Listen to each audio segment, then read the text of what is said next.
When you think back to Everybody Loves Raymond, you probably remember the laughs. But here's what most people don't realize. Some of the most important people on the show ended up having the most unexpected stories after it ended. Ray Romano went from a struggling stand-up to one of the highest-paid actors on television. But even he wasn't sure he could escape that role. Patricia Heaton was almost ready to quit acting before landing the role that changed everything. Garrett nearly walked away from the show at the height of its success. And the two characters who stole almost every scene, Doris Roberts and Peter Boyle, weren't even supposed to be the focus. But today, they're the reason the show feels completely different to watch. Because what happened after the cameras stopped rolling changed everything. If you enjoy revisiting shows like this and seeing what really happened behind the scenes, consider subscribing to Backtrack Television, because some of these stories only get more surprising the deeper you go. When Everybody Loves Raymond premiered in 1996, it didn't feel like a typical sitcom. No outrageous premise, no over-the-top characters, just a family that felt a little too real, a husband who avoided conflict, a wife pushed to her limit, parents who didn't understand boundaries, and a brother stuck living in someone else's shadow. There's a scene people still remember. Marie walks into Deborah's house, tastes her cooking, and later secretly replaces it with her own. Then she sits at dinner watching everyone praise it, even Deborah's husband, and Deborah just smiles, quietly, trying to hold it together. No explosion, no big confrontation, just that slow realization that she's losing control of her own home. That's what made the show different. It didn't exaggerate family tension, it exposed it. If you want to watch the full series again, I put links in the description. And here's what makes this even more interesting. The parts people laughed at the most back then are the exact moments that feel completely different now. And it all comes back to two people who weren't even supposed to carry the show. And the reason it felt so real is because a lot of it actually was. Before the show ever existed, Ray Romano was just another stand-up comic in New York. Not the loudest, not the flashiest. He wasn't the guy getting standing ovations. He was the guy talking about small things. Arguments with his wife, awkward conversations, everyday frustrations. And early on, that actually worked against him. Because what happened next is the part that almost didn't happen at all. Then came the moment that changed everything. He gets booked on David Letterman, and even then, no one expected what would come from that one appearance. At the time, that was one of the hardest spots to get, and when he goes on, nothing about it feels huge. No massive reaction, no breakout moment, just quiet, relatable humor. But the right people were watching.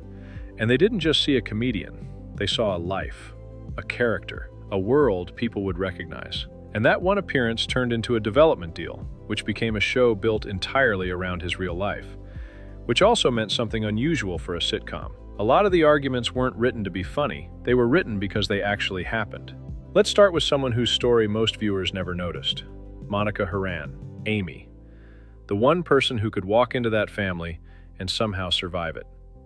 But behind the scenes, she was married to the show's creator, Phil Rosenthal. And even then, she still had to audition, more than once, because the network didn't want to just hand her the role. They wanted to make sure she earned it, and she did. But after the show ended, she stepped away from Hollywood almost entirely.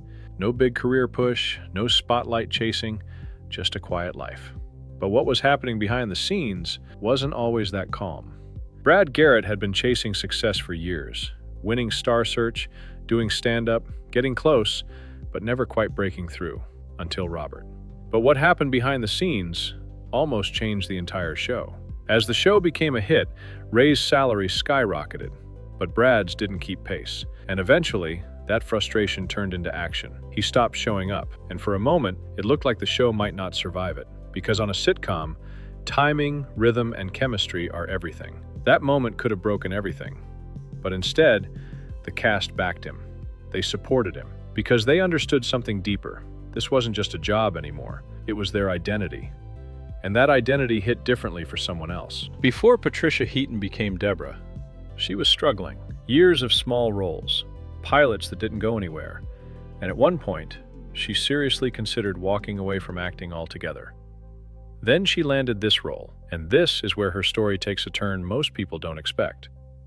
Everything changed. She became the emotional center of the show. Every argument, every eye roll, every moment where the audience needed someone to relate to, that was her job, and she carried it. But even with all that success, the real reason people still talk about this show has nothing to do with Ray. Because if you really think about it, the moments people remember most didn't come from him.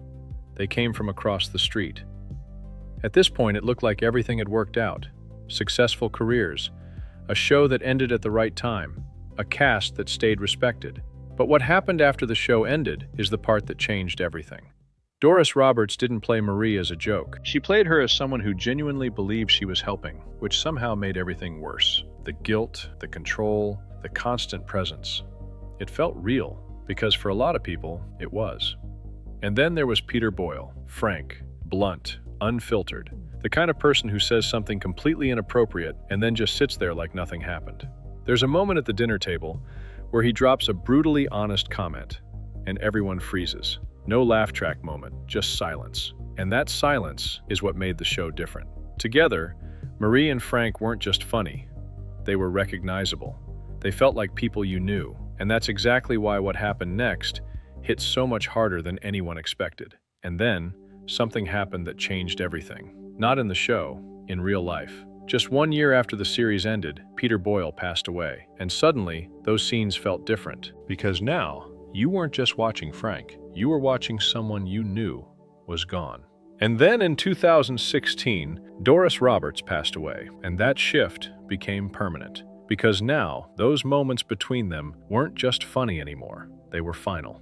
And this is the part the show never tells you. The reason those episodes feel different now is because the two people who made them the funniest, Doris Roberts and Peter Boyle, became the heart of everything. And now, when you go back and watch those scenes, you're not just laughing, you're recognizing something. Because back then, it was just a sitcom. But now, it feels like something else. It feels like time you didn't realize you were living through. But this wasn't the only cast whose story took a surprising turn. Some of the biggest shows of the 90s had behind-the-scenes moments that completely changed their legacy. And one of them is even more shocking than this. If you think this story was unexpected, wait until you see what happened next. Click the video on your screen now. If you enjoyed this, make sure to like the video, subscribe to Backtrack Television, and tell me in the comments, what scene do you remember most? Because chances are, it says more about your family than you think.